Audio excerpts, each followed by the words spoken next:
welcome. How has your first day of virtual learning for your children gone today?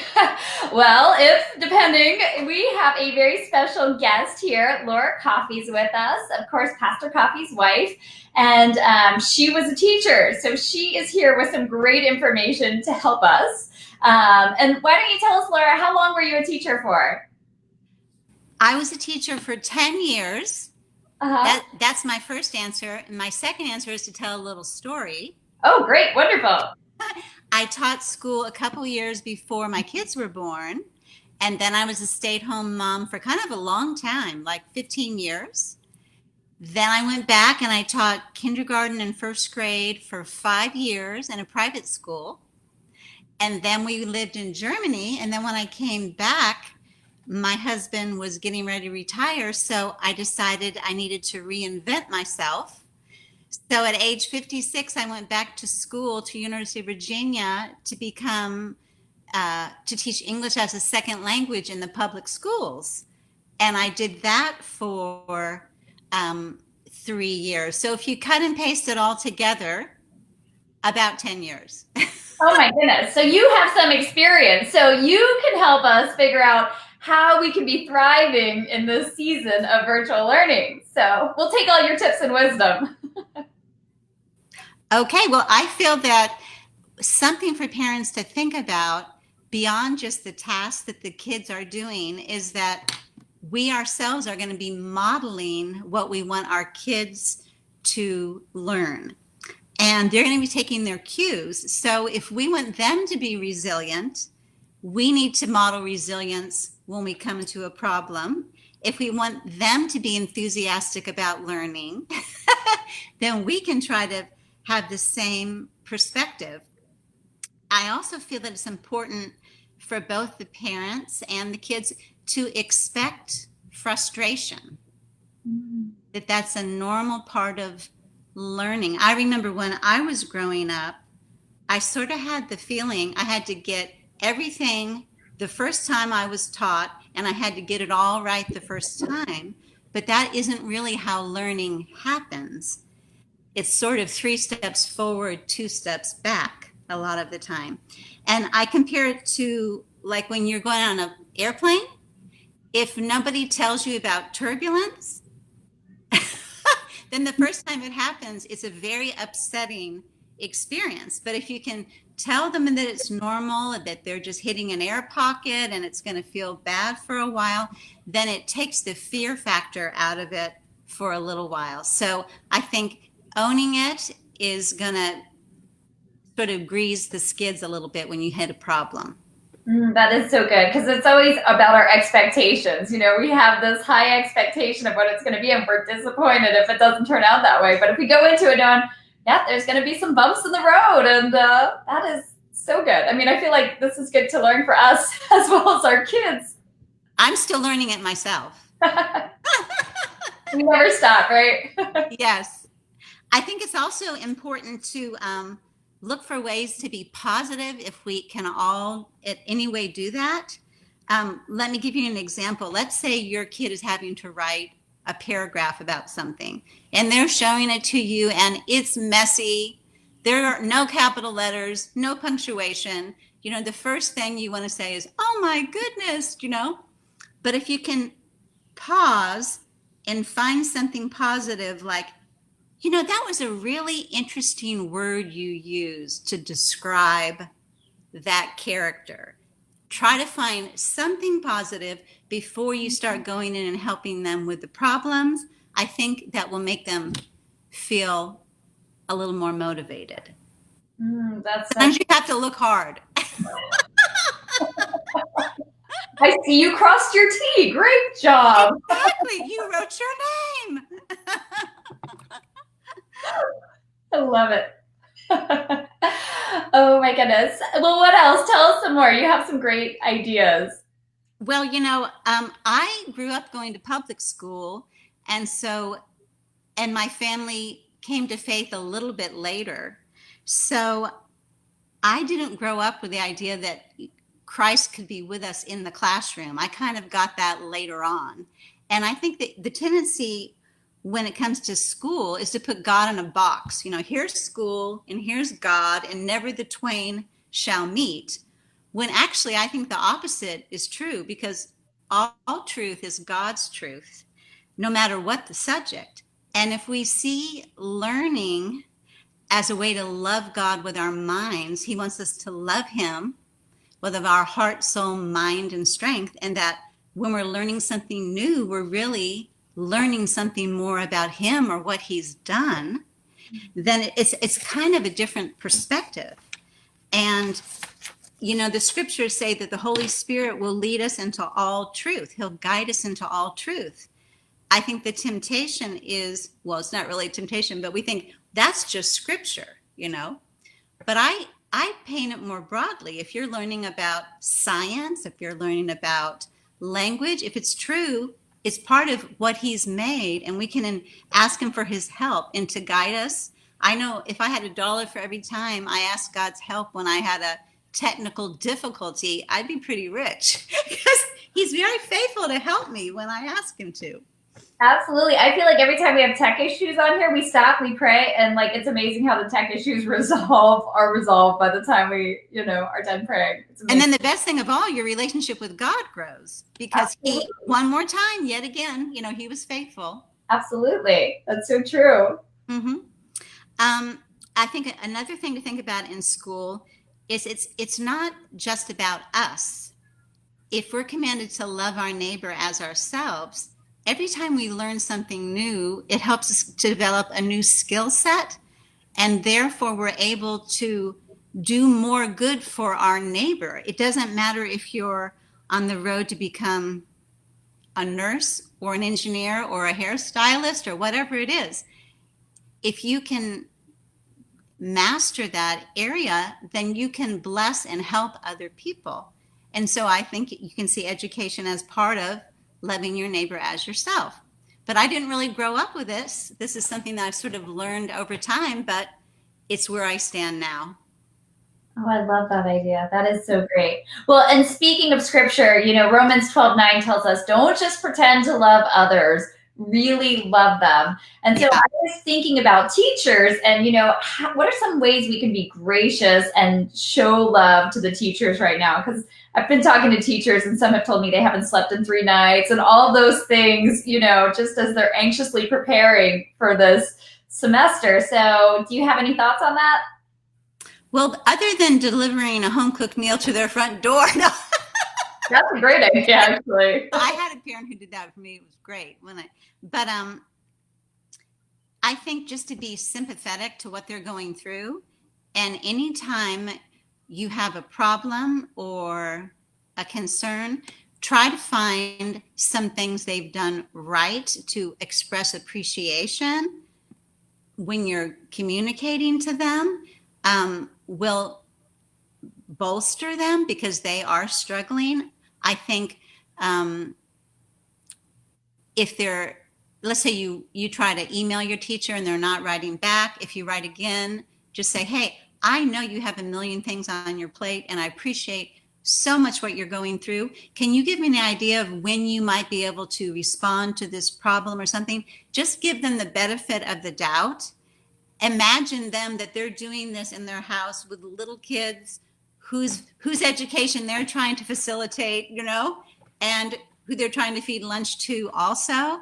I think a little bit of empathy like that will go a long way. Absolutely. That's a great idea. Yeah, gift cards are good too. Okay. That's funny you say that, because I always wonder when it comes time for the holidays, what could I, they probably have a million of one thing that they receive all the time. So what's something unique that they would love? Yeah. Uh-huh. So, go ahead. You go ahead. No, I was going to say, I know you have some tools and strategies too when our kids are floundering that can help us. So would you share some of those?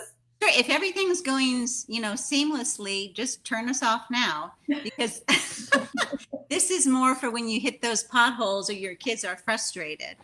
I think there's 2 things to address if your child is floundering or frustrated. Is it the actual concept? Is it the solar system and what it is that they're struggling with it? Or is it the language that they're using to communicate that concept? So first of all, I want to talk a little bit about background knowledge. If they're having trouble with a concept, or even if you just want to come alongside and embellish their educational experience, to build the background knowledge, to start with what they already know and add to it. And building background knowledge helps them to create like a mental structure in their mind, like a framework, so they know how to organize and add other pieces of information as they're taught. And let me give you an example to build background knowledge, or just to stimulate or activate prior background knowledge. Let's say the topic is phases of the moon, and they're 7 years old. Phases of the moon, what's that? Okay. You'd ask them, does the moon always look the same in the sky? And you could say, let's draw some pictures of what different ways we remember the moon looking, and even then, they're starting to think about, it doesn't always look the same. And you're using the word phases in the context of how it looks differently. So you've kind of taught them a vocabulary word just by getting them to draw some pictures. That's just a simple way, an example of building background knowledge. Or let's say the topic is the tides of the ocean. You could say, hey, remember last summer when we were at the beach? And, we had to move our towels back. Why did we have to do that? Why was the water moving? You know what I mean? And it makes them think about it, and it opens their mind to what they already know, so that the learning is a little bit more meaningful. Now, that's if you have time to talk to your kids. If you're keeping body and soul together and don't have a lot of time, I think one of the simplest things to do to build background knowledge is to just do a Google search, phases of the moon for second graders, okay? Up will come 7 or 8 little tutorials on phases of the moon. And it's not cheating for your kid to look at that and read it several times, even before they start their lesson or assignment, because it's building their background knowledge, Yeah, and that's even fun videos too. really fun. And you can, if they're stuck, you can watch the video and go back. You can watch it again. There's nothing wrong with watching and rewatching. And it's a simple way to build background knowledge. Another thing to do to build background knowledge, just say it's a nonfiction topic, and we're not going to be having a lot of books, a lot of real texts right now with virtual learning, but there will be texts on the computer. So if it's a nonfiction topic, before they just start reading, have them go through and read all the headings first. That gives you the big ideas. Look at the pictures and read the captions underneath the pictures, look at the index for some of the words. And then when they go back, I'm repeating it again, they have a structure in their mind where they can start putting the information in. It makes it more logical. Does that make any sense? Yeah, absolutely. Okay. Now let's say it's not so much the concept that is challenging to them, but the actual language itself. Sometimes texts come with instructions or passages that can be pretty hard. They might not match the student's ability. And so if they cannot read with 90% accuracy, it's too hard for them. And they're probably not going to be able to make meaning from the text. Because my big mantra for today is that reading is about making meaning. I'm going to say that again. Reading is about making meaning. You can say the words and you can get through it, but if you don't have meaning from it, you really haven't read. And how many times have we had a kid read something to us and we say, what was that about? Oh, I don't know. No second grader. Why are you asking me these questions? So one way a quick little test you can do with your kids to see if it's too hard or not is you can mark off a passage that's 100 words, right? So each word gets 1 point out of 100. And have your kids start reading it. And if you want to be subtle, you can put your hands under the table. Every time they make a mistake, tap one of your fingers. If they make more than 9 mistakes, then they're reading at below 90% accuracy. So it's too hard for them. Okay. So you're like, so what do we do then? Well, then also it's not just accuracy. You have to know, are they understanding it? So you want to have at least 75% comprehension. So you can just ask the old infamous who, what, when, where, why, how question. Ask them one of each of those. And you can, this is not an official get into Harvard reading test. This is just a swag. If they can't answer half of those, then they aren't understanding the text. So what do you do then? Okay. There's a couple of options. You can write the teacher and say, can you provide something that is at a simpler reading level? And they're supposed to be able to do that. Oh, good to know. That's part of their job. But if you don't ask, sometimes you don't get it. We wouldn't know to ask either, too, some of us. So that's great. Right. They're struggling with the reading level. And so what can you provide? There are also a couple of different sites. One is called rewordify.com and one is called simplish.org. Rewordify.com and simplish.org. Okay. And you can, after this interview, she'll give you my email. If you want to email me any questions about this, or if you have specific problems, because this is just general, feel free to write me and I will get back to you in a timely fashion. Or you guys can post your comments too below and she'll answer them so we can all learn from this. But Rewordify and Simplish, what you do there, online, you copy and paste the text that the teacher gave you. You paste it in this little box on the website and it simplifies the text for you. Oh, that's amazing.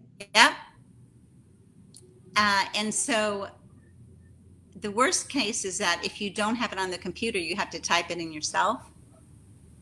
But I think that rewordify.com and simplish.org are also good. They also have little ways of teaching some of the harder vocabulary words in those passages to the kids.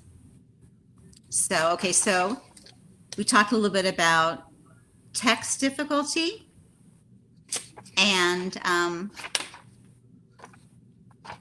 did you want to ask me a question before I keep going? No, keep going because this is good. Because I think it's helpful to know a lot of times when our kids aren't getting something, we get so frustrated, right? So to have these go-to tools to know, oh, let me try that. And to dive in, it gives us the know-how to dive in. And there's a lot more, but of course we don't want to overdose in one interview.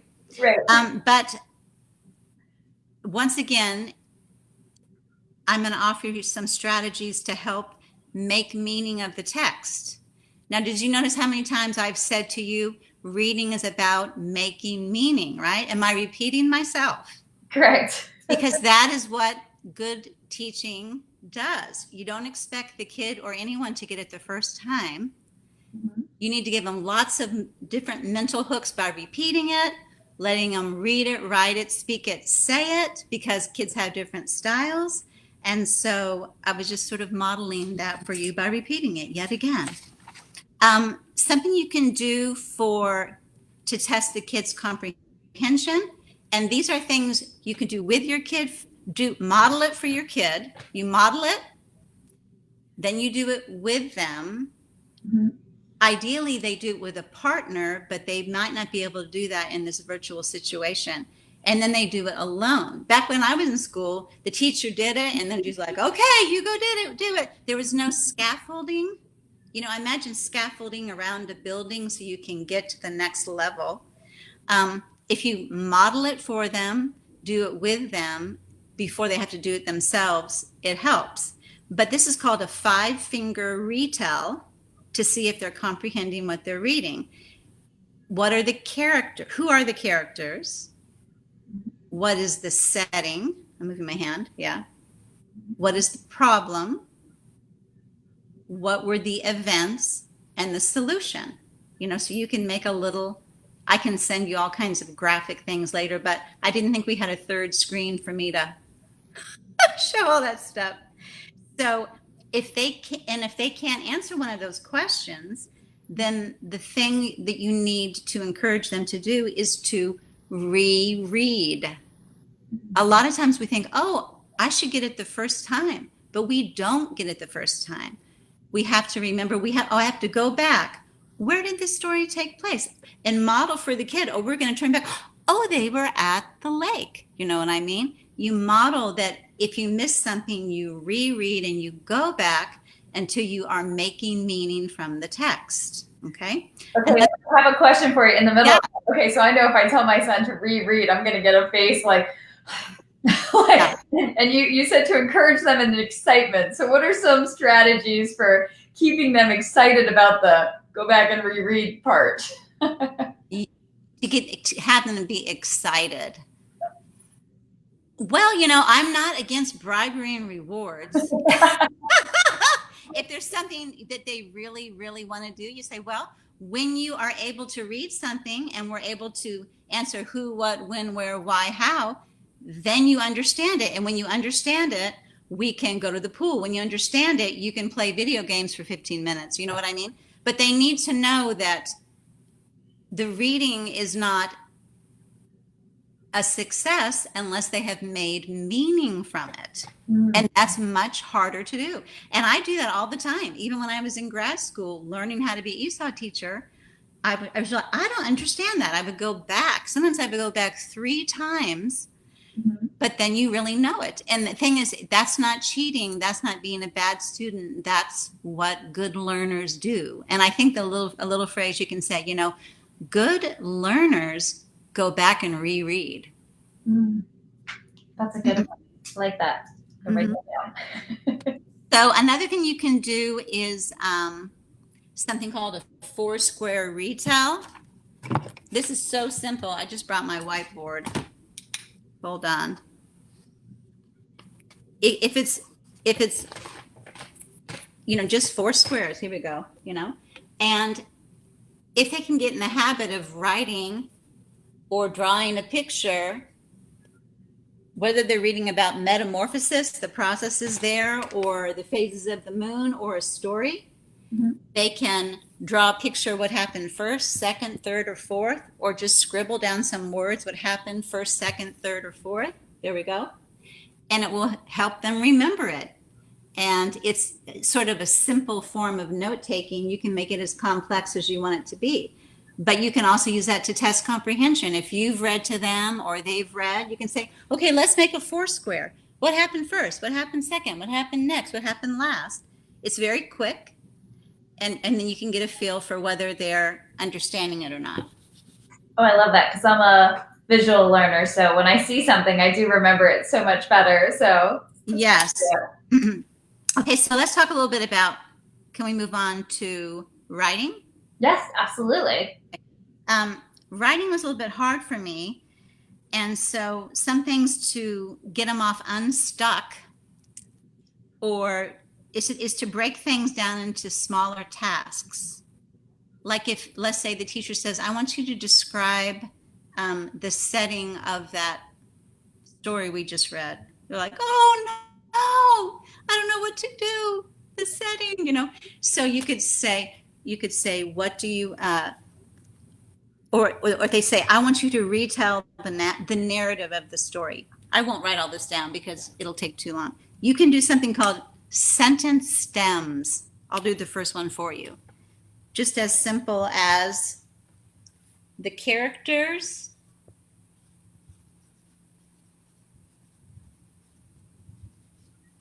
were, and you give that to the kid and they have to finish the sentence, The characters were, and then the next stem is the story took place.